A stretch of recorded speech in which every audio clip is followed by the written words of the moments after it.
तकरीबन 66 मिलियन साल पहले क्रेटेशियस पीरियड के इख्तिताम पर हमारी जमीन ने अपने सारे डायनासोर्स खो दिए थे। हर कोई जानता है ये एक आलमी तबाही की वजह से हुआ था, लेकिन मैंने फैसला किया है ये आपको हकीकत दिखाने का कि तब हकीकत में क्या हुआ था और क्या जैसा हम सोचते हैं हकीकत भी वैसे ही है। तो आज हम एक ऐसे सियारे का दौरा करेंगे जिस पर इंसानों ने अभी तक कदम भी नहीं रखा था। एक ऐसा सियारा जो मीटियर स्ट्राइक की वजह से तबाह बर्बाद हो गया था।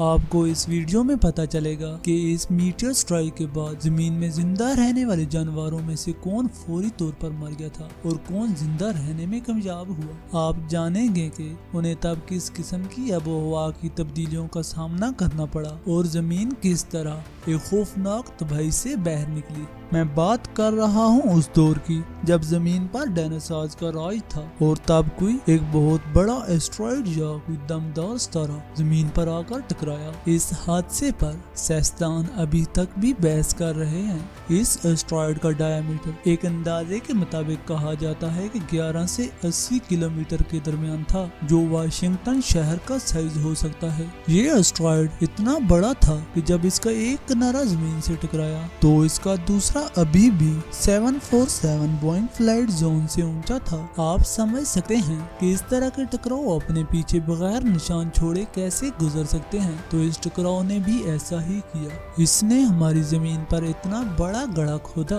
कि मेक्सिको के सबसे बड़े गोल्फ क्लब का आधा ग्राउंड उसमें समा जाए। और इसमें हैरानगी की कोई बात नहीं कि इस गड्ढे का डायमीटर 150 किलोमीटर और गहराई तकरीबन 20 किलोमीटर के आसपास थी। ये हमारी जमीन और किसी सियारे का पहला टकराव नहीं था, बल्कि ऐसा कह सकते हैं कि ये सबसे बड़ा टकराव था जिसने हमारी जमीन को एक लम्हे में हिलाकर रख दिया। और इसके टकराने से समुंदर में इतनी बड़ी सुनामी पैदा हुई जिसकी ऊंचाई तकरीबन 100 मीटर से ज्यादा थी, जिसकी लहरें फ्लोरिडा में जदीद टेक्सास तक पहुंची। कुछ साइंसदानों के मुताबिक समुंदर की लहरों की ऊंचाई तकरीबन 300 मीटर से भी ज्यादा तक थी, जो ऊंचाई आईफल टावर की है। और ये भी कहा जाता है कि पहली लहर 1.5 किलोमीटर तक ऊंची उठी थी, जो 5 आईफल टावर की ऊंचाई तक बनती है।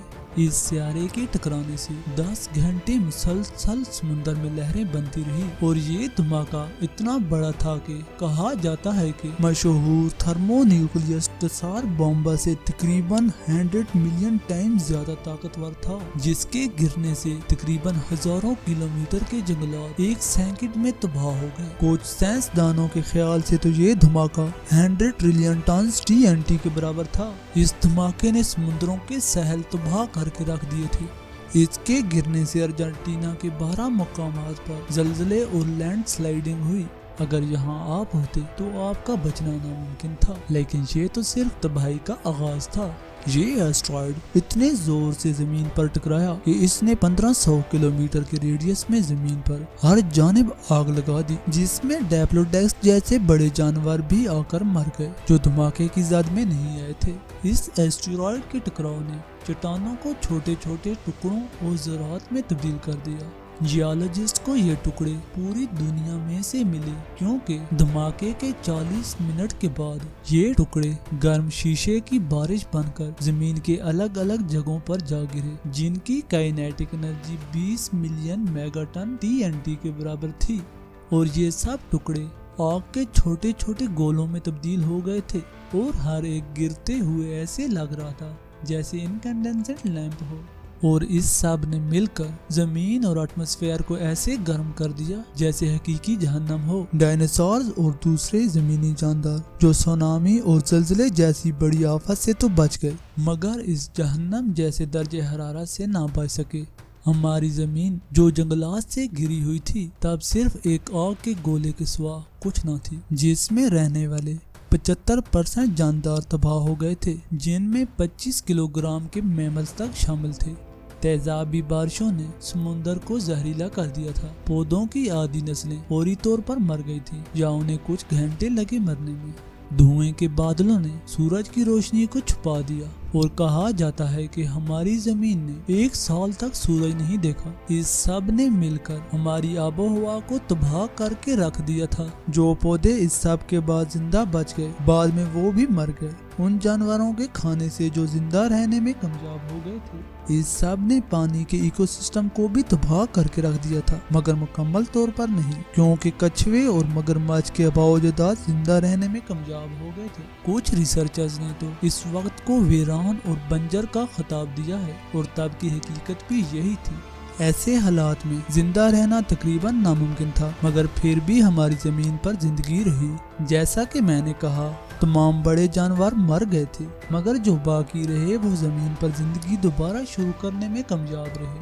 فورامنیفرا یہ آرگنزم سنگل سیل ہوتے ہیں، اور یہ اس تباہی کے چند سال بعد سب سے پہلے نمودار ہوئے۔ اس کے بعد فرنز جو 1000 سال بعد بیدار ہوئی اور تمام بچ جانے والی جگہوں پر پھیل گئیں۔ بات کی جائے بڑے جانوروں کی تو انہیں مختلف حالات کا سامنا کرنا پڑا۔ زیادہ خوراک نہ تھی تو صرف چھوٹے جانور جن کا وزن 600 گرام سے زیادہ نہ تھا فرنز کے درمیان زندہ رہے۔ تب دنیا میں صرف پھولدار پودے اور غذائیت سے بھرپور بیج تھے، لیکن 1 لاکھ سال بعد میملز جو راکون کے سائز میں تبدیل ہو گئے اور فرنز کی جگہ آہستہ آہستہ کھجوروں کے جنگلات نے لے لی۔ اس طرح خوراک بڑھ رہی تھی اور دنیا اپنے معمول پر آ رہی تھی۔ 2 لاکھ سال بعد کھجوروں کی جگہ پیکن پائی نے لے لی، اور یقیناً اس وقت تک کوئی پائی تیار نہیں ہوئی تھی، پر یہ سب غذائیت سے بھرپور تھے جن کا فائدہ میملز نے اٹھایا۔ اور تب ہر سپیشیز کے وزن میں 3 گنا اضافہ ہوا، اور سب سے بڑے انڈیویجول 25 کلو گرام تک پہنچ گئے۔ آخر کار تقریباً 7 لاکھ سال بعد یہ بینز پھیلے، اور یہ سب جانداروں کی غذائیت کے لیے بہت اہم تھے۔ یہ بینز قدیم میملز کے لیے پروٹین بار کی طرح کام کرتے تھے۔ انہوں نے جانوروں کے سائز میں اضافہ کیا اور ساتھ ہی ساتھ ان کی سپیشیز میں تبدیلیوں کا باعث بھی بنے، اور اس وقت تک جانوروں کا وزن 50 کلو گرام تک ہو گیا تھا۔ سمندروں کی بات کریں تو یہ بہت آہستہ آہستہ بحال ہوئے۔ سائنسدانوں کے اندازے کے مطابق انہیں تقریباً 30 لاکھ سال لگے۔ سمندری نامیاتی ماحول کو معمول پر لانے کے لیے نئی سپیشیز نے بہت سے خالی ماحولیاتی مقاموں پر قبضہ کر لیا۔ کچھ ماہرین پرندوں کو چند زندہ ڈائناسورز میں سے ایک سمجھتے ہیں، اور اس سب کا نتیجہ زمین پر زندگی معمول پر آ گئی۔ اگر اس طرح کی آفت زمین پر دوبارہ آتی ہے تو کیا ہوگا؟ ٹھیک ہے، آپ کو پہلے سے ہی اندازہ ہے کہ زیادہ تر انسان خلا کے اس حملے سے نہیں بچ پائیں گے، مگر یہ ضروری ہے کہ ہماری زمین پر زندگی دوبارہ بحال ہو جائے گی۔ ہم ان واقعات کے بارے میں بات کر رہے ہیں جو ملین صدیوں پہلے پیش آئے تھے۔ آج سائنسدان ان کے بارے میں بہت کچھ جانتے ہیں، اور یہ سب جانکاری انہوں نے فوسلز کے ساتھ ساتھ زمین اور پتھروں کے نمونوں سے حاصل کی۔ مثال کے طور پر قدیم میملز اور چھپکلیوں کی ہڈیوں سے انسانوں نے سیکھا ہے کہ ڈائناسورز کا زمانہ کب ختم ہوا، اور یہ سب معلوم کرنے میں انہیں کافی وقت لگا۔ اگر آپ کو یہ ویڈیو پسند آئی ہے تو اسے لائک کرنا اور سبسکرائب کرنا نہ بھولیے گا۔